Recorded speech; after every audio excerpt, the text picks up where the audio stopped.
안녕하세요. 워싱턴 윤준혜의 윤주입니다. 어젯밤에 잠을 자려는데 귀가 너무 간지러운 거 있죠? 누가 내 얘기하나? 누가 내 욕하는 거야? 저는 성격이 남들이 크게 저에 대해 얘기하는 것에 대해 그리 예민하게 받아들이지는 않아요. 나쁜 얘기라면 당연히 기분 좋을 리 없겠지만 남의 얘기 때문에 저의 에너지를 뺏겨가며 기분이 상해 있지는 않습니다. 제 아무리 법 없이도 사는 사람이고 남한테 해 끼친 적이 한 번 없다 해도 누군가에게 나는 가십거리일 수 있다고 생각해요. 흔히 말하는 뒷담화는 그 사람이 좋은 사람인 것과는 상관이 없이 그 사람이 소유하고 있는 물건에 대한 것일 수도 있고요. 그 사람의 외모적인 것일 수도 있으니까요. 또 그 사람의 직위나 아무 이유가 없을 수도 있어요. 그냥 재미로 남을 씹는 사람들은 많으니까요. 저는 가게 직원들에게 죽어도 욕먹은 적이 있어요. 제 밑에 일하는 직원이 여러 명이라면 크리스마스 같은 때에 모두 같은 선물로 통일하는 경우가 많았어요. 좀 더 친하게 지내는 직원도 있겠지만 오다 가다 얼굴만 마주치는 직원도 있는데 그 사람들에게 맞는 선물을 고른다는 건 어려운 일이니까요. 그래서 보통 초콜릿 박스를 모두에게 똑같이 준다거나 스카프를 모두 똑같이 준다거나 하는데요. 자신 취향에 맞지 않는 선물을 줬다고 제 욕을 하는 직원도 있었어요. 저는 친한 사람들끼리는 남의 말 할 수 있고 남의 험담 물론 할 수 있다고 생각해요. 남 뒷담화하는 게 얼마나 재미있는데요. 그런 건 충분히 이해하는데 저에 관한 뒷담화가 다시 제 귀에 들려올 땐 마음 안 좋죠. 더군다나 내가 한 선물에 대해 불만을 가지고 제 험담을 했다면요. 뒷담화란 자신과 인연을 맺고 있는 사람을 뒤에서 씹는 행위입니다. 그 사람의 잘못, 치부는 물론 소소한 행위와 말까지요. 나랑 한 번도 마주칠 가능성이 없는 대통령이나 연예인, 국회의원을 욕하는 건 뒷담화가 아니에요. 욕먹을 짓을 하면 욕먹는 건 당연하죠. 하지만 앞으로도 계속 마주칠 사람의 험담은 하면 안 됩니다. 예전에 차로 장거리 여행을 가는데요. 친구 2명과 함께였어요. 6시간 정도의 운전을 해야 하는 거리가 좀 되는 장거리였죠. 한 3시간 정도 갔을 때 친구 하나가 야, 너네 안 심심하냐? 아직 3시간이나 더 가야 돼. 아무나 재미있는 얘기 좀 해봐라. 그러자 운전을 하고 있던 친구가 야, 제일 재밌고 제일 시간 빨리 가는 얘기가 뭔 줄 알아? 저와 다른 친구는 동시에 뭔데? 뭐야? 우리가 아는 누구 한 명 딱 집어서 뒷담화하는 거야. 솔직히 뒷담화만큼 재밌는 게 어딨냐? 저와 다른 친구 모두 격하게 동감했습니다. 친한 친구 사이엔 이런저런 얘기를 하다 보면 남의 얘기도 많이 하게 돼요. 하지만 친한 친구들 사이에선 다른 사람의 뒷담화를 했다가도 거기서 끝을 내죠. 딴 데 가서 말을 전하진 않아요. 한편 뒷담화를 좋아하는 사람은 그것을 쉽사리 그만두지 못한대요. 그 이유는 뒷담화에는 의존성이 있기 때문이라고 합니다. 누군가를 욕하면 의욕이나 쾌락에 관여하는 호르몬인 도파민이 방출되는데요. 도파민이 나오면 즐거운 기분이 되죠. 즉 뒷담화를 하는 것은 기본적으로 즐거운 일이 되는 것입니다. 그러나 도파민은 욕심이 많은 뇌내 물질로 한번 방출되면 더 큰 자극을 원하게 된대요. 그래서 뒷담화의 횟수를 늘리거나 더 자극적인 뒷담화를 하지 않으면 새로운 도파민이 나오지 않아서 즐거운 기분을 느낄 수 없게 되는 것이죠. 결과적으로는 뒷담화를 하는 것이 습관이 되어서 점처럼 그것을 고치기 어려운 상태에 빠지게 되는 거예요. 이는 알코올 의존성과 약물 의존성과 같은 원리인데요. 이 같은 이유로 뒷담화는 중독성이 있다고 해도 결코 무색하지 않아요. 많은 사람들이 뒷담화를 두고 스트레스 발산이 된다고 생각하지만 사실은 정반대라는 거 아세요? 전문가들 얘기가 뒷담화는 스트레스를 증가시키는데 글쎄 최악의 경우 뇌를 손상시키고 수명을 단축할 위험성도 있다고 지적합니다. 아이고 무셔. 우리가 무심코 하는 뒷담화, 좀 확대해서 말하면 마약과도 같은 거라는 생각이 들죠. 순간에는 즐겁지만 점점 더 강한 것을 원하게 되고 중독성이 있고 심지어 수명까지 단축시키는 뒷담화. 하지 말아야겠어요. 너무 비유가 셌나요? 하지만 나쁜 것만 있는 것도 아니고 또 반대쪽 얘기도 있어요. 네, 다른 사람의 흉을 몰래 보는 뒷담화가 좋은 점도 있다는 연구 결과도 있더라고요. 미 월간지 디 애틀란틱에서 뒷담화가 다른 사람을 분발하게 만드는 자극제 역할을 하기도 한다는 연구 결과들을 소개했어요. 매체가 소개한 연구에 따르면 뒷담화는 인간의 본능적 행위일 가능성이 있다고 소개하면서 집단 생활을 해야 하는 인간의 특성상 새로운 정보를 주고받는 과정에서 형성되는 인간의 자연스러운 행동이라는 것입니다. 미국의 심리학자 콜린 질은 남에 대해 뒷담화를 하는 것은 스트레스와 불안을 감소시켜주는 세로토닌 같은 긍정적인 호르몬의 수치를 높여줘요. 제3자와 자신을 비교하는 행동이 동료들로부터 인정을 얻는 것과 비슷한 효과를 갖게 하죠. 또 함께 수다를 떠는 것은 자신이 속한 집단에서 사회적으로 용인되는 행동을 발견하는 데 좋은 방법이기도 해요. 타인의 행동에 대해 집단적 평가에 따라 자신의 행동을 수정할 수 있기 때문이죠. 이 같은 주장은 2014년 네덜란드 호로닝언 대학의 연구 결과에서도 밝혀진 바가 있었는데요. 연구팀에 따르면 뒷담화는 교훈적인 역할을 했다고 해요. 예를 들어 다른 사람의 나쁜 소문을 교훈 삼아 자신의 행동을 되돌아보고 스스로 수비하는 심리가 생긴다고 하는 거죠. 뒷담화를 통해 사회 규범을 인지하고 그룹에서 배제되지 않기 위해 행동을 고치는데 자극제가 된다는 얘기입니다. 아울러 2006년 텍사스 대학, 오클라호마 대학 공동 연구진 실험에 따르면 제3자에 대한 긍정적 이야기를 했을 때보다 부정적 이야기를 했을 때 서로를 더 가깝게 느껴지는 등 결속력이 강해졌다는 결과도 있고요. 뒷담화는 나쁜 것이니 절대 하면 안 될까요? 아니면 친한 사람과는 조금씩 해도 될까요? 딱히 친하지도 멀지도 않은 대면대면한 사람이 은근슬쩍 나의 뒷담화를 계속 흘리듯 하고 다니는 걸 알게 되었다. 청취자분들 같으시면 어떡하실래요? 화를 내실래요? 저러다 말겠지 하고 무시해 버리시겠어요? 한 6년 전의 일이에요. 제가 아틀란타에서 메릴랜드로 이사를 와서 교회를 나갔는데 당시 저희 친언니가 한국에 가기 전에 가깝게 지내셨던 분이 교회에 계셨어요. 저희 언니와 친했던 사람이지 저랑 친했던 사람은 아니잖아요. 단지 저희 언니와 친했던 사람이니까 저도 친하게 지내야 하는 법은 없잖아요. 저와는 너무 안 맞는 스타일이라 그냥 친해지기가 싫었거든요. 솔직히 제가 말 많은 여자들 별로 안 좋아하는데 이분은 참 말도 많고 교회 여기저기 봉사와 사랑방 모임도 직접 하시고 항상 보면 여러 말 많은 무리들의 사람들과 잘 어울리시는 것 같고요. 그런 거 있죠. 신앙심은 1도 없어 보이는데 여러 직책 맡고 있으면서 으스대는 그런 사람이요.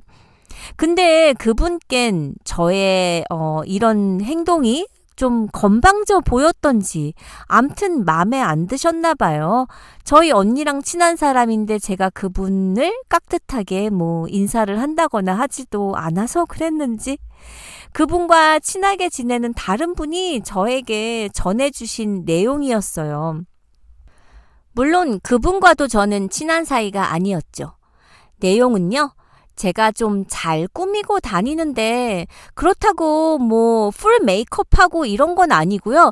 그냥 옷을 좋아해서 늘상 옷에 신경을 좀 써서 입고 다니는 편이에요. 유부녀가 뭘 저렇게 신경 쓰고 다니는지 모르겠어. 어린 아들도 있던데. 애들 데리고 저런 힐을 어떻게 신고 다녀? 남자들 보라고 저러는 거겠지 뭐. 이렇게 말하고 다닌다는 거였어요. 저에 대해서요. 제가 메릴랜드 이사 와서는 교회에 아는 사람들도 없고 해서 주로 예배만 끝나면 친교 모임도 안 하고 밥도 안 먹고 바로 나오곤 했거든요. 근데 저희 언니 그 지인분이 계속 저를 챙겨주시려고 하고 밥 같이 먹자고 하고 그래서 두어 번 교회에서 밥을 같이 먹은 게 전부였는데 그 후 제가 너무 싸가지가 없다는 둥 싸가지가 없으니 교회에 친구도 없다는 둥 그런 험담을 하셨다는 걸 그분의 친구분을 통해 듣게 된 거죠. 저런 뒷담화 우리 주위에 너무 쉽게 일어나는 일들이잖아요. 제 앞에선 아무 일 없다는 듯 아주 착하게 잘 대해주시고 겉으로는 잘 지내요. 그러니 더 재수없어요. 저의 성격이 워낙 남이 뭐라고 하던지 크게 신경 안 쓰는 편이라 저도 그분 얼굴 보면 웃으면서 인사하고 아무 일 없는 듯 대면하지만요. 그 후 그분을 보면 솔직히 눈을 마주치기가 싫더라고요. 근데 여기서 앞에서 제 뒷담화하고 다니셨던 교회분과 그 말을 저에게 전해주셨던 그분의 친구 중 어느 분이 더 나쁜가요? 누가 내용을 봤는데 그 얘기를 듣고 저에게 고자질하는 사람이 더 얄밉지 않아요? 예전에 법률 스님이 이런 얘기를 하셨어요. 뒷담화는 그래도 배려라고. 직접 그 사람한테 말하면 기분 나쁘니까. 뒷담화는 누구나 다 해요. 내가 친한 사람인데도 그 당시 뭔가 그 친구한테 섭섭해서 다른 친구에게 이 친구의 뒷담화를 할 수도 있는 건데 이 말을 옮기는 사람은 둘 간에 이간질 시키려고 고자질하는 거나 다름없잖아요. 내가 없는 그 자리에서 내 편 들어준 것도 아닐 텐데 전화기는 말을 왜 전해요? 당연히 뒷담화하는 사람이 나쁘지만 뒷담화하는 사람들은 사람들이 다 알아요. 그 사람 경험해보면 질이 안 좋은 사람이라는 걸요. 근데 그걸 전해가지고 일 크게 만들고 지는 뒷담화한 사람하고 계속 함께 잘 지내면서 구경하려는 심리 아닌가요? 그리고 자긴 잘못 없는 듯 뒤에서 고상한 척하는 그런 음흉한 사람이 더 인간적 자질로 보면 더 별로란 소리예요. 여기 가선 그 친구 어쩌고 저쩌고 하면서 불 붙이고 둘이 어떻게 되냐 하면서 재미있는 구경하고요. 어쨌든 전한 사람이 저는 더 나쁘다고 생각해요. 뒷담화 좋아하는 사람들은 인생에서 성공보다는 실패를 많이 해요. 당연하죠. 인생에서 실패하는 이유를 보면 일단 인간관계가 나빠요. 앞에서는 좋아 보이지만 남욕 많이 하는 사람, 결국 주위 분들이 피하게 됩니다. 남의 말 많이 하는 사람은 자기 일도 그르쳐요. 뒷담화는 하면 할수록 열등감과 질투, 시기심같이 잠재의식에 새겨진 부정적인 감정과 가치관에 불을 지피거든요. 그러니 평상시에도 부정적인 회로가 작동하게 되겠죠? 그렇게 되면 그 어떤 목표도 달성할 수 없을 것 같은 생각에 일을 시작하기도 전에 포기하는 경우가 많을 수밖에요. 결국 남의 말하기 좋아하는 사람은 남들로부터 신뢰성을 잃게 됩니다. 뒷담화하길 좋아하는 사람으로 인식되면 믿을 수 없는 사람으로 낙인 찍히고 중요한 일을 함께 할 수 없는 사람으로 인식하기 때문에 좋은 기회가 주어질 리 없어요. 예전에 25살 꽃다운 나이로 하늘에 별이 된 고 설리의 이야기를 담은 다큐멘터리 다큐플렉스 설리가 왜 불편하셨나요? 라는 방송을 본 적이 있었어요. 그녀가 극단적인 선택을 하게 된 명확한 원인은 밝혀지지 않았지만 정황상 악플로 인한 스트레스와 우울증이 언급됐었죠. 이는 비단 설리뿐만이 아닙니다. 악성 댓글로 인한 연예인들의 자살 소식은 잊을만 하면 다시금 전해지고는 해요. 왜 사람들은 악플 혹은 뒷담화와 비방 중상을 멈추지 못하는 것일까요? 분명히 상대에게 정신적 충격과 더 나아가 죽음에까지 이르게 하는 행위임을 충분히 인지하고 있음에도 말이죠. 이 같은 성향은 우리가 겪었던 코로나19 유행할 때도 많이 드러났었어요.